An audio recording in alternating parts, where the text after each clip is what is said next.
மருத்துவத்தில் அன்றும் இன்றும் என்றென்றும் சேலம் சிவராஜ் சித்த வைத்தியசாலை ஒரு சகாப்தம். இந்தியாவில் 7 தலைமுறைகளாக தொடர்ந்து சித்த வைத்தியம் செய்து வரும் ஒரே ஸ்தாபனம் சேலம் சிவராஜ் சித்த வைத்தியசாலை மட்டுமே. இந்த சின்ன திரையை பார்த்துட்டு இருக்கிற எல்லா சகோதரர்களுக்கும் என் வணக்கம். 7 தலைமுறையா 208 வருஷமா தொடர்ந்து சித்த வைத்தியம் செஞ்சுட்டு வந்த நம் சிவராஜ் தாத்தாவின் பேரன் நான். சேலம் சிவராஜ் சித்த வைத்தியசாலையின் மருத்துவ முகாங்கள் எல்லா இடத்துலையும் தொடர்ந்து நடைபெறும். இதுக்கு உங்க அன்பும் ஆதரவும் எங்களுக்கு எப்பவும் தேவை. எப்பயும் ஏண்டா பேர பசங்களா இந்த மாதிரி தப்பு பண்றீங்க அப்படின்னு சொல்லும் நம்ம அன்பு சிவராஜ் தாத்தாவின் ஆசிர்வாதத்துடன் அவர் கூறிய அறிவுரைகளை உங்களுக்கு சமர்ப்பிக்கிறேன். நீங்கள் தொடர்பு கொள்ள வேண்டிய முகவரி சேலம் சிவராஜ் சித்த வைத்தியசாலை, அண்ணா பூங்கா பின்புறம், தமிழ்ச்சங்கம் ரோடு வழியாக ராஜாராம் நகர், சேலம் 7. தொடர்பு கொள்ள வேண்டிய எண் 9842713500 9842722500. சென்னை கிளை ஆபீஸ் தினசரி காலை 7 மணி முதல் மாலை 8 மணி வரை. புதிய எண் 10/4, வீரபத்ரன் தெரு, வள்ளுவர் கோட்டம் அருகில், VIP கேட்டின் எதிரில், நுங்கம்பாக்கம், சென்னை 34. Phone 28236780 and 28230072. ஈரோடு கிளை ஆபீஸில் தினசரி காலை 8 மணி முதல் மாலை 7 மணி வரை. சிவராஜ் சித்த வைத்தியசாலை, பெருந்துறை ரோட், செந்தில் நரம்பியல் எதிரில், கோவை மெடிக்கல் ரோடு வழியாக, Gandhi Nagar, water tank road. Phone 22593332. Hosur தினசரி காலை 7 மணி முதல் மாலை 7 மணி வரை. M13 ஆவளம்பள்ளி ஹட்கோ, ஸ்டேட் பேங்க் பின்புறம், அத்வைத் இன்டர்நேஷனல் ஸ்கூல் அருகில், பாகலூர் ரோட், ஹொசூர். தொடர்புக்கு 9842722500 9842713500. திருப்பத்தூர் தினசரி காலை 7 மணி முதல் மாலை 7 மணி வரை. 88/3 காந்தி ரோட், GH எதிரில், திருப்பத்தூர். தொடர்புக்கு 7448811500 9842722500. இன்று சின்ன திரையை பார்த்து கொண்டிருக்கும் எனது அருமை தமிழ்நாட்டில் உள்ள எனது சொந்தங்கள், என் மகள் போன்ற தெய்வங்களுக்கும் அவருடைய கணவன்மார்களுக்கும் சேலம் சிவராஜ் சித்த வைத்தியசாலையின் வணக்கத்தையும் நன்றியும் மீண்டும் தெரிவித்துக் கொள்கிறோம். இன்னொரு காரணம் புரிஞ்சுங்க. இப்போ உங்களுக்கு பையன் பிறந்துட்டான்ல, குழந்தை பிறந்துச்சுன்னு உங்கள் அப்பா அம்மா வந்து என் பையன் மாதிரியே ஜாலியாக இருக்கிறான், பொண்ணு வீட்டார் ஜாலியாக இருக்குன்னு சொல்கிறாங்கல்ல. அவங்க 2 பேரும் வீட்டில் போய் திண்ணையில் உட்காந்துக்கிட்டு இருக்கீங்க. அப்போ உங்கள் குழந்தைக்கு 4 வருஷம் ஆயிடுச்சு. எந்திரிச்சு நடந்து ஓடும்போது தடிக்கு கீழே விழுவுது. உட்காந்துக்கிட்டு இருக்கிற நீங்கள் 2 பேரும் என்ன பண்ணுவீங்க? குடுன்னு எந்திரிச்சு ஓடுவீங்க. ஓடி போய் அந்த குழந்தைய கட்டி நெஞ்சுக்கு நெஞ்சோட நெஞ்சு அந்த உளுந்த குழந்தைய நெஞ்சோட நெஞ்சு அணைச்சி, கண்ணு அடிபட்டுச்சாடா, காயமாயிடுச்சாடா, ரத்தமாடா வருது, அழுவாதரா கண்ணு அப்படின்னு சொல்லி அந்த குழந்தைய நீயும் கணவனும் அப்படி நெஞ்சில் அணைச்சிக்கிட்டு, என்னத்துக்காக நெஞ்சில் அணைக்கிற? உன் கணவன் விந்து உற்பத்தியாகி அதில் கர்ப்பன்கள் உற்பத்தியாகி அது இல்லறம்பத்தில் நல்ல முறையில் ஈடுபட்டு அதில் பிறக்கிற குழந்தை, நீயும் உன் கணவனும் கட்டி அணைச்சி கொஞ்சுவீங்க அந்த குழந்தைய இல்லையா? இதுதானே தமிழ்நாட்டில் ஆதி காலத்திலிருந்து இன்னைய வரலும் நடந்துகிட்ட நிகழ்ச்சி. இந்த நிகழ்ச்சி நீங்கள் மாற்றலாமா? ஏன்னா எனக்கு 76 வயசு, அதனால் எனக்கு விவரம் தெரியல, தாத்தாக்கு விவரம் தெரியல. இந்த நிகழ்ச்சியை மாற்றலாமான்னு கேட்குறேன், தெரியாமல் தான் நான் கேட்குறேன். ஆனால் அதே சமயத்தில் இன்னொன்று யோசனை பண்ணி பாருங்கள். இப்போ முதல் குழந்தை ஓடி போய் விழுந்தோன்னே கட்டி நெஞ்சோடு நெஞ்சு அணைச்சி வந்தான்ல, அதே மாதிரி நீ மாற்று மருத்துவத்தில் ஒரு குழந்தையை பற்றி எடுத்துடுற. அதே மாதிரி வீட்டில் உட்காந்துருக்கும் போது நீயும் கணவனும் அந்த குழந்தை ஓடி போய் விழுவுதுன்னு வச்சுக்க. நீங்கள் 2 பேரும் என்ன பண்ணுவீங்க? உட்காந்துக்கிட்டு இருக்கிற மாதிரியே இருந்துக்கிட்டு, டே எந்திரிச்சு வா, நான் தான் தலையால் அடிச்சுக்கிட்டேன், ஓடாதரான்னு ஓடி போய் விழுவுறேன், இங்கே வா பார்க்கலாம், காயம் ஆகி போச்சா என்ன, வா அப்படின்னு அந்த குழந்தைய தூக்கி கூட வைக்காமல் அப்படியே நீங்கள் பார்ப்பீங்க. இதுதான் என்ன சொல்லுவாங்க பெரியவங்க, உன்னுடைய கணவன் ரத்தத்திலிருந்து பிறக்கல இல்லை, அதே கணவன் ரத்தத்திலிருந்து ஊறி குழந்தை பிறந்துருச்சு. அந்த குழந்தைய என்ன சொல்லுவாங்க பெரியவங்க, அந்த மாதிரி ஓடி விழுந்து நெஞ்சோடு நெஞ்சு அணைக்கும் போது பெரியவங்க சொல்கிற வார்த்தை என்னென்னா, தான் ஆடலனாலும் தன் சதை ஆடும்பாங்க. அது வந்து உன் கணவனுடைய ரத்தத்திலிருந்து விந்து கட்டுப்பாடு வந்து இல்லன்பத்தில் போதும்னு அளவு திருப்திப்படுத்தி பிறக்கிற குழந்தைய தான் அப்படி சொல்லுவாங்க இல்லையா? இதுதான் நடந்துக்கிட்டு இருக்க முறைகள். இப்போ சமீபத்தில் ஒரு 4 நாளைக்கு முன்னாடி என்னோடய தலைமை ஆஃபீஸில் கேரளாவிலேருந்து ஃபோன் பண்ணிவிட்டு கணவன் மனைவி 2 பேரும் வரேன் அப்படின்னாங்க. அதே மாதிரி காலையில் 7 மணிக்கு வந்துட்டாங்க. ஆஃபீஸில் உட்காந்துருக்காங்க. அப்போ உட்காந்துக்கிட்டு இருக்கும்போது அவங்க 2 பேரும் பேசுகிறாங்க. கண்ணு எங்கேருந்து வரீங்க, என்ன விளக்கம்லாம் கேட்டேன்னு சொல்லிட்டாங்க. குழந்தை பாக்கியத்துக்காக வந்திருக்கேன் தாத்தா, எங்களுக்கு எப்படியாவது உங்கள் நிகழ்ச்சி வந்து அதிகமாக பார்த்துக்கிட்டே இருக்கேன் சின்ன தெரியல. நீங்கள் சொல்கிற விஷயத்தில் நாங்கள் 2-3 ஆங்கில மருத்துவத்தில் போகலான்னு என் கணவன் கூப்பிட்டான், நான் போகலை. உங்கள் நிகழ்ச்சியை பார்த்ததுனால இங்கே வந்திருக்கோம், விளக்கம் சொல்லுங்கள் தாத்தா அப்படின்னா. சரி கண்ணு சொல்கிறேன் அப்படின்னு சொல்லும்போது அந்த பெண் என்ன சொன்னால், தாத்தா ஒரே நிமிஷம் எனக்காக எந்திரிங்க அப்படின்னா. ஒரே நிமிஷம் எனக்காக எந்திரிங்க தாத்தா அப்படின்னா. கண்ணு என்ன விஷயம் கண்ணு சொல்லுக்கண்ணு அப்படின்னேன். இல்லை தாத்தா, என் முதுவை ஒரே நிமிஷம் பாருங்கள் தாத்தா, என் முதுவை ஒரே நிமிஷம் பாருங்கள் தாத்தா அப்படின்னா. எந்திரிச்சு முதுகை பார்த்தா முதுகில் வந்து 7-8 சூடு வச்சுருக்கான், சிகரெட் சூடு. 7-8 சிகரெட் சூடு முதுகில் வச்சுருக்கான். அட கடவுளே! அதை பார்த்தோன்னே ஏன்டா பைத்தியக்காரராக இருக்கிற, முட்டாளாக இருக்கிற, கேரளாவில் வந்து பட்டப்படிப்பு முடிச்சுட்டு பெரிய, அதுவும் அரசாங்கத்தில் வந்து பெரிய அதிகாரியாக வேலை செஞ்சுட்ருக்கிறேன், பைத்தியக்காரத்தனமாக முட்டாள்தனமாக கேனத்தனமாக ஏன்டா இந்த மாதிரி சூடு வச்சு அப்படின்னேன். தாத்தா இருங்க தாத்தா, நீங்கள் என்னையே தான் நீங்கள் சண்டை போடுறீங்க தாத்தா, ஏன் தாத்தா என்ன சண்டை போடுறீங்க, நான் சொல்கிறத கேளுங்க தாத்தா அப்படின்னா. சரி என்னடா கண்ணு சொல்லுடா கண்ணு அப்படின்னேன். அப்போ அந்த பையன் சொன்னான், எங்களுக்கு 4 வருஷம் ஆச்சு கல்யாணம் ஆகி, குழந்தை பாக்கியம் இல்லை. இப்போ இந்த 1 வருஷமாக எங்கள் 2 பேருக்கு சண்டை சச்சரவு. ஊரில் நாங்கள் இங்கேருந்து கேரளாவிலேருந்து ஊருக்கு போனோம்னா என் சொந்தம் பூரா கேட்குறாங்க, குழந்தை இல்லையான்னு கேட்குறாங்க. அந்த மாதிரி கேட்கும்போது என்ன சொல்கிறதுன்னு பதில் தெரியல. அதனால் என் மனைவிட்ட சொன்னேன், நம்ம கேரளாலேயே மாற்று மருத்துவத்தில் இருக்கிற விந்தில் இருக்கிற கர்ப்பணிகளை எடுத்து வச்சு அங்கேயே பண்ணி கொடுக்குறாங்க கேரளாவில், அந்த மாதிரி நம்ம பண்ணிக்கலாம் அப்படின்னு சொன்னால் இவ ஒத்துக்க மாட்டேங்கிறா. உங்கள் நிகழ்ச்சியை பார்த்து நானும் அதை பார்க்க வச்சா என்ன, அதை பார்த்துட்டு தான் இங்கே வந்திருக்கோம் அப்படின்னா. அப்போ நான் சொன்னேன், அந்த மாதிரி நடக்கிறதுல என்ன தப்பு இருக்குது அப்படின்னு கேட்குறான் கணவன். தாத்தா நீங்களே உங்கள் முன்னாடி இவளை சொல்லுங்கள், புத்திமதி சொல்லி இவளை திருத்துங்க. வேறு ஒருத்தர் விந்தில் இருக்க கர்ப்பணிகளை எடுத்து வைக்கலாம் அப்படின்னு நான் சொல்கிறேன், அது வந்து ஒத்துக்க மாட்டேங்கிறா. அதுக்கு நீங்கள் தான் ஒரு காரணம் சொல்லணும் அப்படின்னா. ஏன் உன் மனைவி என்ன சொல்கிறாப்பா அப்படின்னேன். அப்போ சொன்னாவ, நான் ஏக்கண்ணு இந்த மாதிரி சொல்கிற, கணவன் சொல்கிறத ஒத்துக்க மாட்டியா, ஒத்துக்க கண்ணு, ஏக்கண்ணு இப்படி அவனை சித்திரவதைப்படுத்துகிற அப்படின்னேன். தாத்தா நான் வந்து செத்து போயிடுறேன், நான் வந்து செத்துடுறேன், இவரை வந்து வேறு கல்யாணம் பண்ணிக்க சொல்லுங்கள். வேறு கல்யாணம் பண்ணிக்கிட்டு அந்த பெண்ணுக்கு வந்து இந்த மாதிரி எடுத்து வச்சு அந்த குழந்தை பாக்கியத்தை பண்ணி கொடுக்கட்டும். எனக்கு வேண்டாம் தாத்தா, என் மனசாட்சி ஒத்துக்கலை தாத்தா, நான் தமிழ்நாட்டில் பிறந்திருக்கேன், என் மனசாட்சி ஒத்துக்கலை தாத்தா அப்படின்னா. அவளும் பட்டப்படிப்பு முடிச்சிருக்கிறவன். சரி அந்த என் மகள் போன்ற தெய்வங்கள் தாத்தாட்ட சொன்னோன்னே சரி அப்படின்னு சொல்லி ஒத்துக்கிட்டேன். அப்போ அந்த கணவன் கேட்குறான், இப்போ தாத்தா முன்னாடி நீ எனக்கு சொல்லணும், பேரை சொல்கிறான், தாத்தா முன்னாடி நீ இப்போ விவரம் கரெக்டாக சொல்லணும், புரியுதா உனக்கு, முன்னே என்னை ஏமாற்றிக்கிட்டு இருந்த, இப்போ கரெக்டாக சொல்லணும். வேறு ஒருத்தர் விந்தில் இருக்கிற கர்ப்பணிகளை எடுத்து வச்சு அந்த குழந்தைய பெற்றுக்கிறதுல உனக்கு என்ன தவறு அப்படிங்கிறத சொன்னேன்னா, நீ சொல்கிற விஷயங்கள் சரியாக இருந்தால் நான் திருந்துறேன், சரி இல்லைன்னா நீ தாத்தா முன்னாடியே இந்த சிகிச்சைக்கு ஒத்துக்கணும் அப்படின்னா. அப்போ அந்த பெண், என் மகள் போன்ற தெய்வம், தமிழ்நாட்டில் என் மகள் போன்ற தெய்வம் பேசின வார்த்தையை இந்த தாத்தானால் 76 வயசில் காதில் கேட்க முடியாத அளவுக்கு போயிடுச்சு. என்ன காரணம் அப்படின்னாக்க, என் மகள் போன்ற தெய்வம் சொல்கிறான், என்ன வார்த்தை சொல்கிறா தெரியுமா, இப்போ உனக்கு தெரிஞ்ச நண்பர்கள் கேரளாவில் 2-3 ஃப்ரெண்ட்ஸுங்க உயிராக பழகிட்டு இருக்காங்க, உங்கள்கிட்ட நம்ம வீட்டுக்கும் வந்துட்டுருக்காங்க. அந்த நண்பர்களில் உனக்கு பிடிச்ச நண்பனை ஒருத்தனை எனக்கு ஏற்பாடு பண்ணி கொடு, அந்த நண்பர்களில் உனக்கு பிடிச்ச நண்பனை எனக்கு ஏற்பாடு பண்ணி கொடு. நான் என்ன பண்ணுறேன், அவனுடைய வீட்டில் போய் இருந்துக்கிறேன். அவனுடைய வீட்டில் போய் இருந்து தினசரி அவனை இல்லன்பத்தில் ஈடுபடுன்னு சொல்லி ஒரு நாளைக்கு 2 முறை 3 முறை அவனை இல்லன்பத்தில் ஈடுபட வச்சு, அதில் கர்ப்பம் உண்டாகி மாதங்கள் கடந்து போய் குழந்தை பிறந்து அந்த குழந்தைய வந்து நான் எடுத்துக்கிட்டு உங்ககிட்ட வந்து மாமா இந்த மாமா உனக்கு பையன் பிறந்திருக்குது அப்படின்னு கொடுக்குறேன், நீ வாங்கிக்கிறியா அப்படின்னா. மாமா உனக்கு நண்பன் மூலிமா குழந்தை பிறந்தது, இந்த உனக்கு பையன் பிறந்துட்டான், கொடுக்குறேன், வாங்கிக்கிறியா அப்படின்னா. எந்திரிச்சு பலாருன்னு கடத்தில் அடிச்சிட்டான். அடித்தவொடனே எனக்கு கோவம் வந்துருச்சு. நான் எந்திரிச்சு அவனை அடிக்கலான்னு எந்திரிக்கும்போது இந்த 76 வயசு தடுக்குது.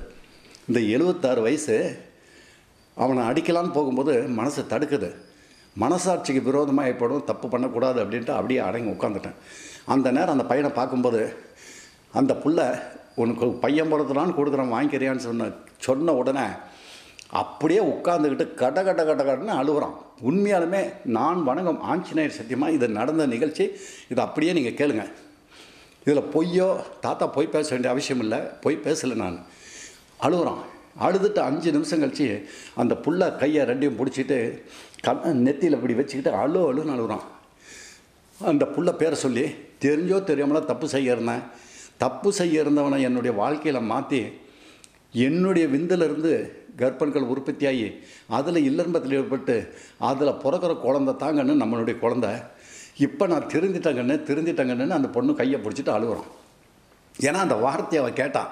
வேற ஒருத்தங்கிட்ட நண்பர்கிட்ட போய் பெற்று எடுத்து கொண்டுட்டு வந்து கொடுக்குறாங்கிறத கேட்டவொன்னே அவனுக்கு, ஏன்னா தமிழ்நாட்டில் பிறந்ததுனால அவனுக்கு சூடு சொர்ணம் எல்லாமே இருக்குது. தமிழ்நாட்டில் பிறந்ததுனால அவனுக்கு சூடு சொர்ணம் இருக்கிறதுனால வேற ஒருத்தர் விந்தில் இருக்கிற கற்பனைகளை எடுத்து வச்சு தான் பிறக்கணுங்கிறது. இனிமேல் எனக்கு அந்த வேலையே வேண்டாம், முடிஞ்ச மட்டும் என் நண்பர்களுக்கு இந்த நிகழ்ச்சியை நான் சொல்கிறேன் தாத்தா அப்படின்னு சொல்லிவிட்டு ட்ரீட்மெண்ட் மட்டும் கொடுங்க தாத்தா, இது எப்படி பண்ணுவீங்க அப்படின்னு கேட்டான். சித்த வைத்திய மூலிகை மருந்து நீ நினைக்கிற மாதிரி 1 மாதத்துலையும் இல்லை மாற்று மருத்துவத்தில் பண்ணுற மாதிரி ஊசி மூலிமா செலுத்தி ஒரே மாதத்தில் ரிசல்ட் வருதோ இதில் சித்த வைத்தியத்தில் பண்ண முடியாது. சித்த வைத்தியத்தில் உன் உச்சந்தலையிலிருந்து கால் அடிப்பாங்க 4448 நாடி நரம்புகளும் சீராக வலு ஏற்படணும். அது பேர் தான் நரம்பு தளர்ச்சிங்கிறத பாதிப்புன்னு சொல்கிறது. அது வலு ஏற்பட்டு உன் உடம்புல கெட்டுப்போன விந்துன்னு இருக்கு இல்லையா, அதெல்லாம் வெளிப்படுத்தணும். முதல்ல வெளிப்படுத்திட்டு புதுசாக உற்பத்தி ஆகிறது பூரா கையில் எடுத்தால் கூட ஒட்டக்கூடாத அளவுக்கு வரும்போது தான் நீ ஏன் ஆச்சரியப்படுவ, என்னுடைய ஆண் உறுப்பாக இப்படி இருக்குது, வளைச்சா கூட வளைய மாட்டேங்கிறேன் அப்படிங்கிற வீரியத்தன்மை உனக்கு வரும்போது நீ மனைவிகிட்ட போய் இல்லன்பத்தில் ஈடுபட்டினா ஒரே ஒரு முறை இல்லன்பத்தில் ஈடுபட்டால் கூட கர்ப்பம் உண்டாகும். அதுதான் நடந்துகிட்டு இருக்கிற நிகழ்ச்சி. இது குறைந்தது 6 மாதம் 9 மாதம் மருந்து சாப்பிட்டே ஆகணும். 6 மாதம் 9 மாதம் மருந்து சாப்பிட்டாகணும். இன்றைக்கி அணுக்களே உன் உடம்புல இல்லை, விந்து கட்டுப்பாடே இல்லை, ஆண் குறிக்கை செயலிலேருந்து போச்சு. அந்த மாதிரி இருந்தால் கூட இந்த சித்த வைத்தியத்தில் சேலம் சிவராஜ் தாத்தா இந்த 6 மாதத்தில் மருந்து சாப்பிட்டுட்டு வரும்போது உனக்கு விந்தினுடைய அளவு, கர்ப்ப அணுக்கள் எவ்வளோ உற்பத்தி ஆகிருக்குது, ஊர்ந்து போகிற தன்மை எந்த அளவுக்கு இருக்குதுங்கிறத நீயா உங்கள் ஊர்லேயே பரிசோதனை பண்ணி டெஸ்ட் எடுத்து பார்த்தீங்கன்னா நீ ஏன் ஆச்சரியப்பட்டு தாத்தாட்ட நன்றி சொல்லுவேன். அந்த அளவுக்கு 6 மாதத்துக்குள்ளே உனக்கு எவ்வளோ அணுக்களை உற்பத்தி பண்ண முடியுமோ பண்ணித்தரேன். அதனால தான் நீங்கள் தமிழ்நாட்டில் பார்த்த ஆங்கில மருத்துவர்கள் அவ்வளோ பேர்த்தையும் கையெடுத்து கும்பிட்டு நன்றியை தெரிவிச்சுக்கிறேன். இந்த குழந்தை பாக்கியத்தை பண்ணிட்டு இருக்கிற மருத்துவர்கள் அவ்வளோ பேர்த்துக்கும் நன்றியை மனதார நன்றியை தெரிவிச்சுக்கிறேன். எதுக்காக தெரிவிச்சுக்கிறேன்னாக்கா, இன்றைக்கி அதிகபட்சமான ஆங்கில மருத்துவர்கள் பார்த்தீங்கன்னாக்கா அவங்க பேர் ஊர் என்ன மருத்துவர் அப்படிங்கிறத சொல்ல முடியாது, சொல்லவும் கூடாது. ஆனால் இன்றைக்கி அதிகபட்சமாக சத்தியத்துக்கு கட்டுப்பட்டு, தர்மத்துக்கு கட்டுப்பட்டு, நியாயத்துக்கு கட்டுப்பட்டு, பெருகளை மதிக்கிற தன்மையோட சில மருத்துவர்கள் வாழ்ந்துட்டுருக்காங்க இல்லையா. இது எந்த மருத்துவரும் குறை சொல்கிறதுக்காக நான் பேசலை. அந்த மாதிரி மருத்துவர்கள், சத்தியத்துக்கு கட்டுப்பட்டு இருக்கிற மருத்துவர்கள் இன்றைக்கி பார்த்திங்கன்னாங்க என்னுடைய தலைமை ஆஃபீஸுக்கு ஒரு நாளைக்கு எத்தனை சிகிச்சைக்காக ஆட்களை அனுப்பி வச்சுருக்காங்க தெரியுமா. தினசரி அனுப்பிக்கிட்டு இருக்கிறாங்க. கன்னியாகுமரி கடைகள் இல்லை, சென்னையில் மட்டும் இல்லை, உலக நாடுகள்லேருந்து கூட நிறையா என்கிட்ட சிகிச்சை பெறாங்க. நீங்கள் சேலத்தில் சிவராஜ் தாத்தாட்ட போ, அவர் வேணுங்கிறத உங்களுக்கு செஞ்சு கொடுப்பாரு, கற்பனைகளை உற்பத்தி பண்ணி கொடுப்பார். அதில் உற்பத்தி பண்ணிக்கிட்டு வாங்க, அதை உங்கள் கணவன்கிட்ட நாங்கள் எடுத்து குழந்தை பாக்கியம் பண்ணி தரோம் அப்படின்னா அதுதான் சத்தியம்.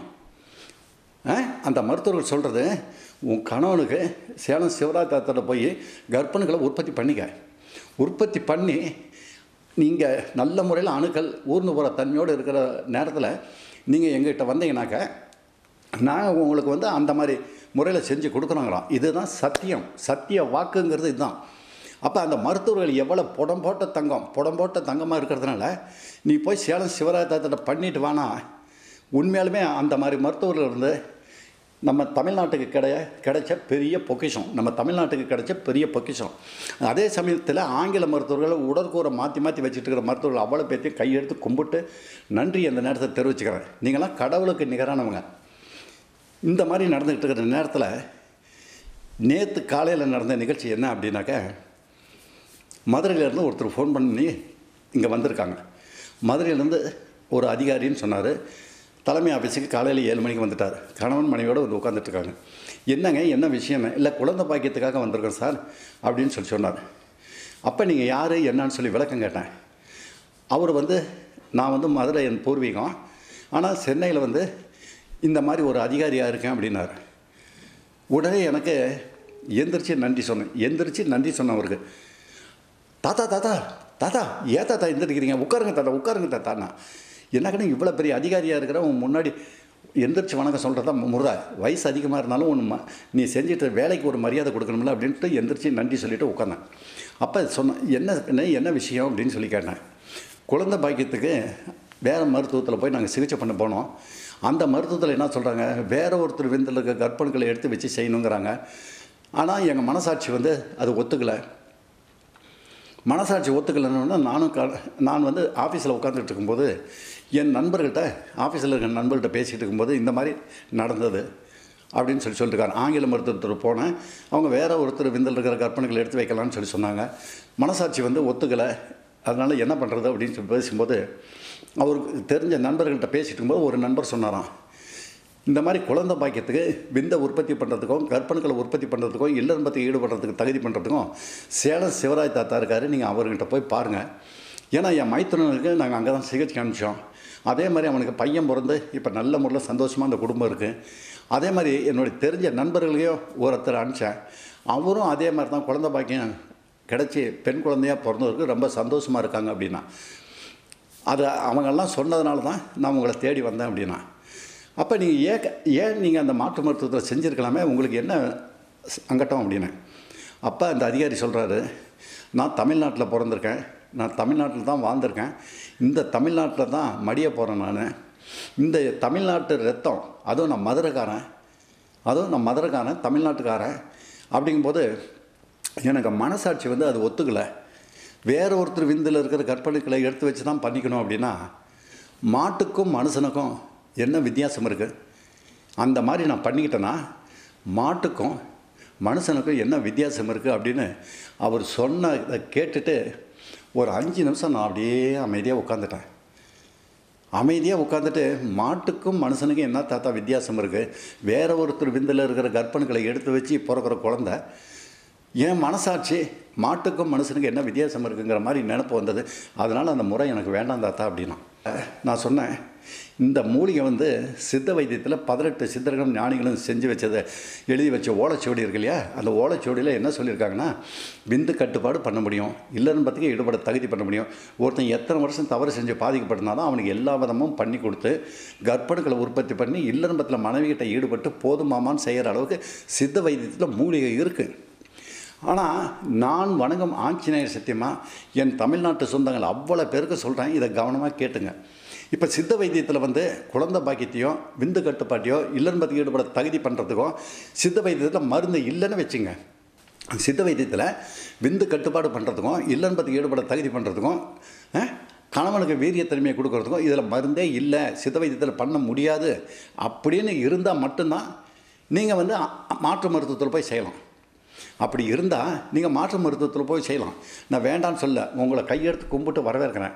இன்றைக்கி கூட இந்த நிகழ்ச்சி பேசிக்கிட்டேன். நான் சொல்கிறேன், உங்களுக்கு மாற்று மருத்துவத்தில் போய் செய்யணும் அப்படின்னா நீங்கள் தாராளமாக போய் செய்யுங்க. நான் வேண்டாம் அப்படிங்கிற வார்த்தையை தயவு செய்து சொல்லவும் மாட்டேன். ஏன்னா 76 வயசை தாண்டி போச்சு.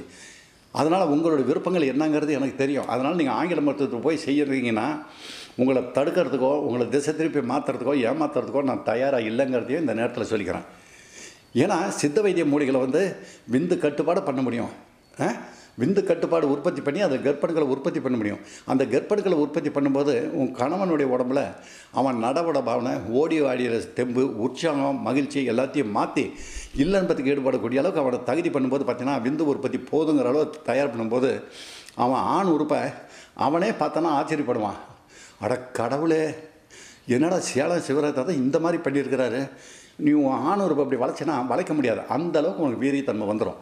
அந்த மாதிரி வீரியத்தன்மையில் வரும்போது என் மகள் போன்ற தெய்வங்கிட்ட நீ உடல் வைக்கும்போது அவள் அடையிற மகிழ்ச்சி இருக்குப்பா, அட்டா சொல்ல மாள முடியாது.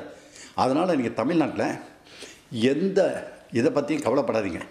சித்த வைத்திய மூலிகை மருந்தில் உன் கணவன் இல்லை. ஏன்னா இன்றைக்கி முக்கியமாக நீங்கள் தெரிஞ்சுக்கணும் ஒன்று, அன்றைக்கி ஃபைலை எடுத்துகிட்டு போகிறீங்க, ஒவ்வொரு மருத்துவமனைக்கும் போகிறீங்க, தப்புன்னு நான் சொல்ல. ஆனால் அதே சமயத்தில் நீங்கள் மட்டும் யோசனை பண்ணி பார்க்கணும்.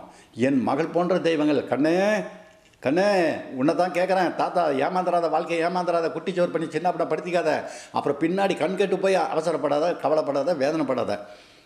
உன் கணவன் இல்லறத்தில் ஈடுபட தகுதி இல்லைங்கிறது உங்கள் சத்தியமாக தெரியும், உங்களுக்கு சத்தியமாக தெரியும். ஏன்னா என் மகள் போன்ற தெய்வங்களுக்கு என்னை பற்றி, என் மகள் போன்ற தெய்வங்கள் என்ன நினைக்கிறாங்கங்கிறது எனக்கு தெரியாதா? தெரியும். அப்போ அந்த புள்ள கணவனுக்கு இல்லறத்தில் ஈடுபட தகுதி இல்லை, அவனுக்கு வீரியத்தன்மை இல்லை, அவனுக்கு விந்தில் பரிசோதனை பண்ணாலும் டெஸ்ட்டில் பார்த்தாலும் கர்ப்பணுக்கள் இல்லை. அப்படி இருக்கிறவங்க நீங்கள் அந்த சித்த வைத்தியத்தில் நாடி வர வேண்டியது தானே?